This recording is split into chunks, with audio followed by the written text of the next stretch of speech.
welcome to Asher and God. Hope you guys are doing great. We're so happy to come back to this channel and share with you how we're building our property. Okay, today's topic will be on the cost of building in Ghana. That's what we would call the cost of building in Ghana, because obviously it will vary for everybody, and also what you want to look into when you're preparing the land. So we'll say the cost of building in Ghana and land preparation. Land preparation, yeah. And it's very important that you know your budget before you even start thinking about buying a property. When I mean property, I mean chattel land, okay, before you develop the property.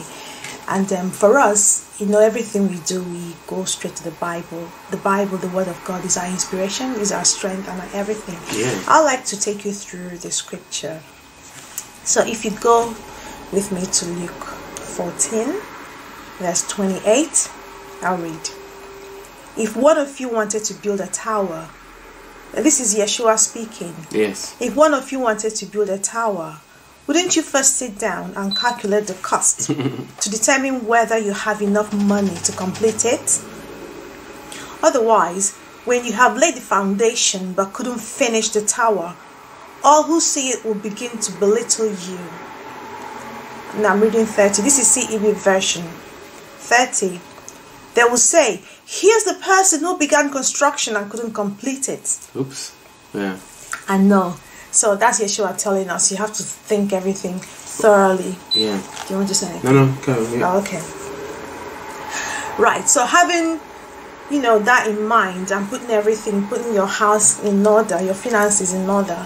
There's another thing I'd like you to know about building a property in Ghana. It's all about the preparation, land preparation, getting the land ready. You know, before you till the land, you need to make sure you perform the rituals, or what I call the traditional practices. And that is also applicable in my hometown, because we practice similar culture. So I am from the Igbo land, and in my culture, before you even hit anything into the land, yeah, what you need to do first of all is to call the elders of the land, of your community. Those are your kinsmen. Okay, and then they will pray on the land, and then you will buy a goat. You know, if you can afford a goat, you can buy a chicken. But the thing there is that you have to kill. It's like a sacrifice. You know, you're not sacrificing it to the land. It's a tradition. It's a culture. Yes. You kill it, to show that that you're grateful to the Most High. So it is a I don't want to say Jewish, but it is a Hebrew practice. Yes. That we do, and it's quite similar. Yeah. So I mean, and it runs down to all the Hebrew communities in West Africa, isn't it? Pretty much. So that's our culture. Yeah. It is a huge celebration day, because if your fathers, the friends, the neighbors, they want to be happy with you. They are happy for you, and they all gather there and pray. You don't really have to kill the cattle. Sorry, some kill cattle if they want to. You don't really have to kill the goats or whatever animal you have at the site. You could kill it at home, but people will eat it. You cook it, yes, and everybody will be happy. But you definitely have to do that. It's I'm sure it's a kind of it's a sacrifice basically. You know, in those days you would kill it at the property, at the site. But because churches and all that now, what they do is that the Yeshua's blood has taken, over all the sacrifices. We don't need to do that anymore. Yes. But then we still kill the goats. We celebrate. We enjoy. So what you do then is that you pronounce blessings on your property, on the land. You know, whatever thing you want the land to do, I mean, it's got to be fruitful anyway. Yes, so you say all those things, and you can use a Bible scripture. So for us, we use 2 Chronicles chapter 7 verse 14, also 1 Kings chapter 8. In fact, all of 7 verse 14 is if my people, I think, but yes, we read all through it. You will see how King Solomon blessed the temple, and obviously they killed they sacrificed some animal there. So we do that in our culture. Yes. Second Chronicles chapter 7 verse 14. No, all through. But reading the whole chapter. Yeah, yes, of course, so you can see how he did that. Yeah, okay, that's dedicating the temple. Yes, it's very important, because if you do not call people to pray over the land and sacrifice, as in of a sacrifice offering, don't know what to call it now, but you have to kill an animal. It's like you're neglecting them. It's not really welcomed in the community, and they're like you're overlooking the culture, because when they build their property, you were there, you did all that, you ate all the food. So when they're doing theirs, when you're doing yours, you need to do the same thing. Yeah, so it's not a big deal per se, but it is really, really a big deal. Yes. Now, obviously, you know what I mean. For me to interject, obviously, this is our own culture, our own sort of practice. You know, obviously, if you're a foreigner buying the land, then you know, none of this is compulsory. Just our own culture, and that's what we wanted to do for our land.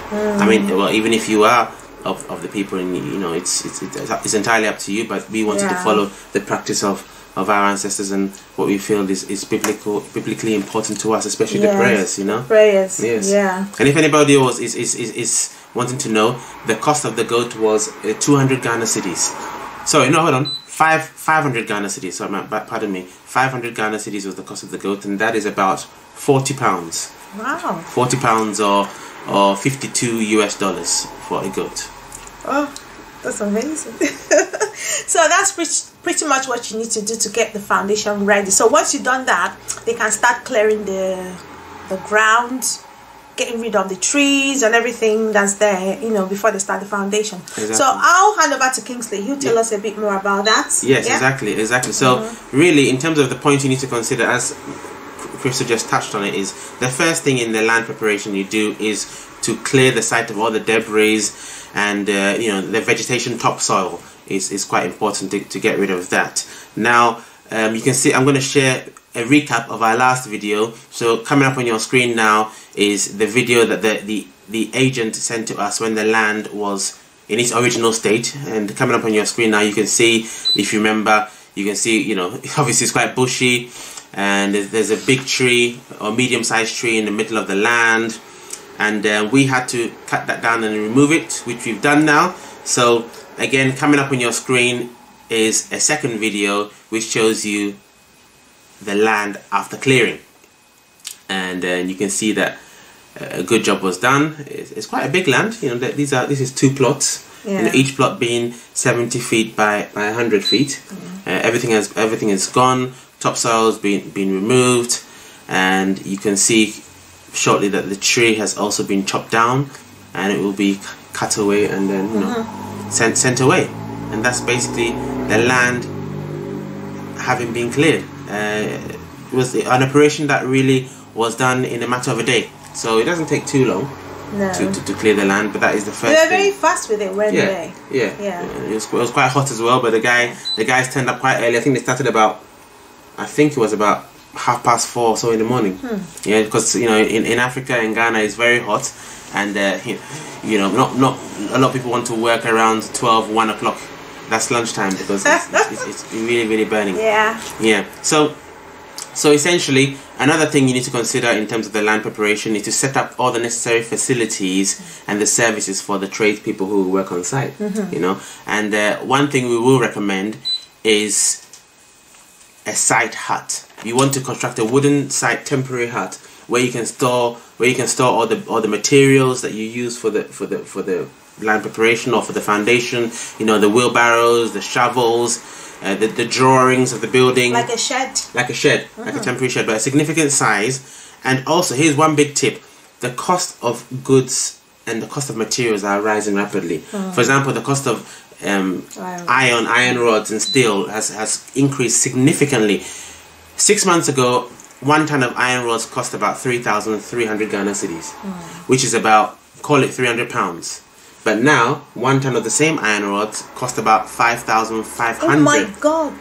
Ghana cedis at the time of recording this video, yes, which is about £500. Oh my God. So you've gone from £300 to about £500 in the space of 4 or 5 months.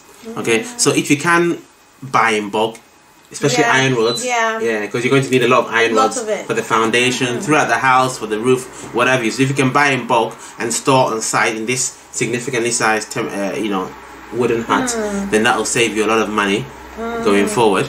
Yeah. Actually, when we realized that it had gone up, we went like, oh my goodness. I mean, we would have invested in a lot of iron rods if we knew that that was going to happen. Exactly. And it wouldn't have been a waste anyway. Exactly. Yeah. So, exactly. Yeah, that's absolutely right. So now, in saying that, you know, we, in our situation, we had a number of friendly neighbors. Yeah. A number of friendly neighbors who offered to store some of our materials. So, you know, so we didn't actually build a hut, which obviously in hindsight was probably a mistake, which is why we're telling people that it's a good idea to do. And the reason why it was a mistake is that you always need water. You need a lot of water when you're about to do the foundation. So in that area where we decided to buy our land, there was no water supply. So, but which wasn't an issue for us. If you buy where there's water supply, then you need to bring in the water supply to the boundary and construct a stopcock, so that you can then have your plumber connecting and use water for your construction. But in our case, we wanted to use a borehole because you have experience of borehole from your childhood, and also when you have a borehole, you know, you're not subject to the authorities, you're not subject to the utility supply, and our thing is about being self-sustainable and being independent. So we wanted a borehole. So obviously the borehole wasn't there in the beginning, which meant we had to have another way to have water on site. Yeah. So we decided to buy a 10,000 litre tank and store it on site. And really, the idea there is when the 10,000 litre tank is full of water, it's so heavy, really so heavy that it can't really be stolen, because it's just not you can't do it fast enough. So the whole agreement with the builder was, and the site team was, to make sure that the tank was always full of water every night before they left site. Yeah. Yes, but the unfortunate thing happened, and we don't know how it happened, but there was a day which they forgot to fill the tank fully, and the tank was stolen. Yeah. Which was sad. Very sad. Very sad. I mean, that was, you're talking about £600. £600, a lot of money. $850. You know, that's a lot of money for a 10,000 litre tank, and it was stolen, which was a bit of a disaster to start with, in a significant lesson. But yeah, there you go. I mean, you can see the picture on your screen of what the tank looked like on site, and so we had to buy another one, another £600. Buy another. This time we fully secured the tank. You can see on your screen how we fully secured it. With metallic bars and concreted into the ground, and yeah, we had to do that. We had to do that. So now, you know, nobody can steal it now, and that's the lesson we learned then. So I guess the summary of that is, do a temporary hut if you can. I guess even if you have friendly neighbors, I think the temporary hut is good. It's good, yeah. It's good from a cost point of view, and saving money with the iron rods. Yeah, and if you happen to decide to buy a tank rather than digging up a borehole immediately, just make sure you secure your tank. It's very important to do that. Exactly. And also another thing to consider is to set up. You can set up a temporary toilet for the facilities, for the tradespeople, if you like. But I mean, there are ways around that. There are ways around that if you decide not to go down that route. Yeah, as well. They'll work some things out, I'm sure. Yes, exactly. Yeah. You know. So right now, what I want to do, guys, is to show you the foundation plan, because some people don't really understand how it actually comes together. So I'll try not to get too technical, but I'll just give you a high-level overview of the foundation plan and what the elements are and what the guys are actually doing on site. So I'll just swap over to the laptop to show everybody the foundation plan now. So guys, this is the foundation plan you can see on your screen, and typically your builder will have to have the foundation plan, and he will use that to do what we call profiling. And profiling is where basically the builder will be on site, and they will use a series of ropes and planks of wood to lay out the dimensions of your building on the site plan itself, and that is called profiling. So here is a typical example of a foundation layout plan, and here, just to show you what the elements mean, if you look at my mouse here, you will see boxes around columns. These are various building columns. Every building column has got a box, and that box where you can see my mouse moving there, that box is typically called the footing. Okay, the footing is really the base of the column, or the base of the pillar. All right, and the base of that will tend to have a square mesh iron rods before the concrete is poured. So that's the footing, and those are the pillars right there, the columns. Now clearly all these lines where you can see my mouse moving are the lines of the walls that are going to be constructed throughout your house or your building. Those walls start at the foundation and work their way all the way up. So essentially the guys on site are going to be digging the land along the lines of your walls.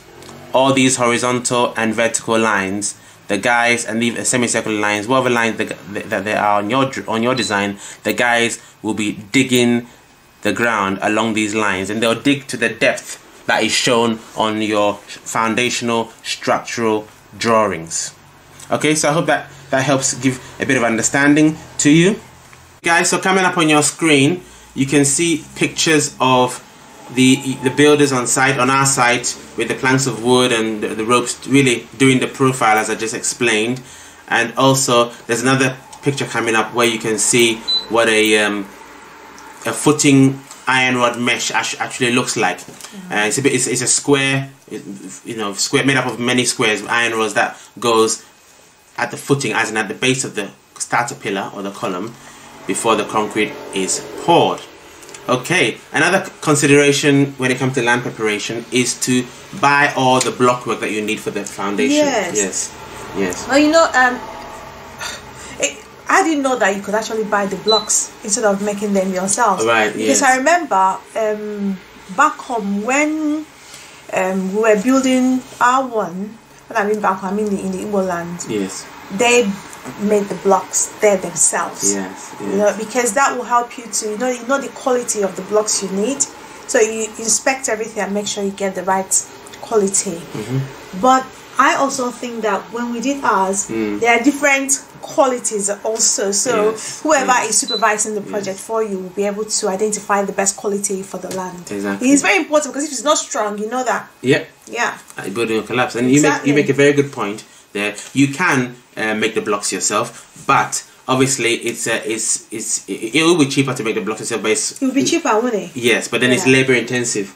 Labor intensive, and then you need more supervision as well. So it depends on how many people, how many project managers or how many people are going to supervise that for you, if you like. And that, I don't think there's a lot of supervision needed, because because they know how much how much strips of sand they need and the cement, so they should be able to produce this amount of blocks with whatever thing they have there. They just make sure you give them the right materials. That's if you decide to go down that route. Fine. It's the option is there, isn't it? The option is there.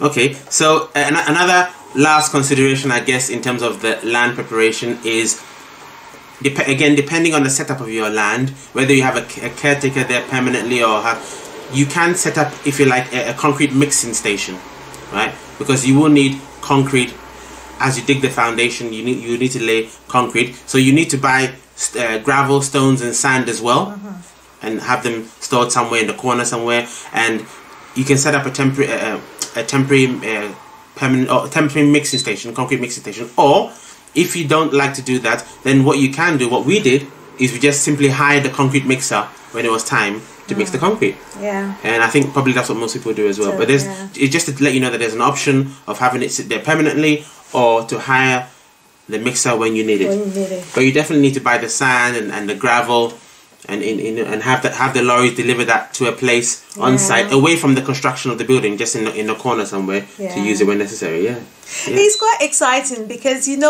back home we have all these rivers there, so you just see we call it tankers then. Tankers. That's what we call them, the trailers.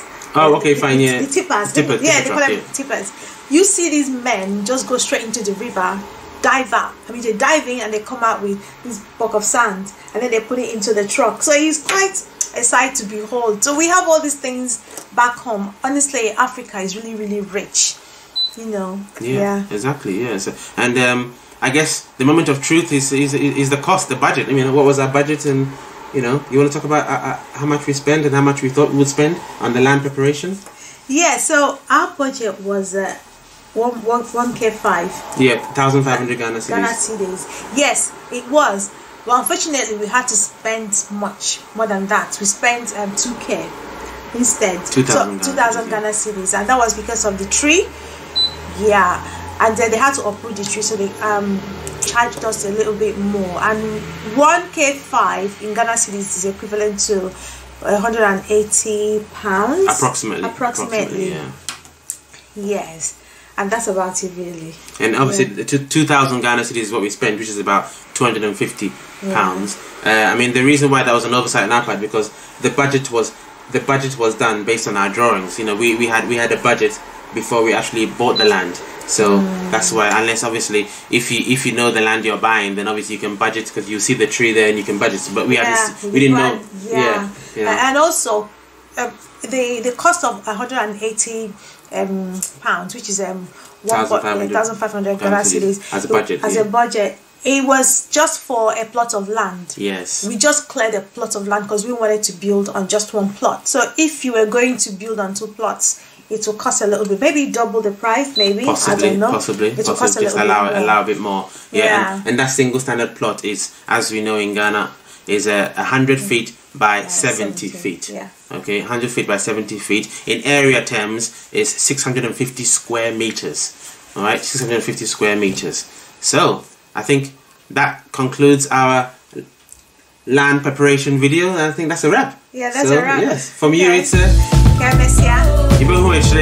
guys, thank you very much for watching. Please, as usual, please like, share, subscribe, and hit the notification button so you will know every single time Asher and Gad upload a video.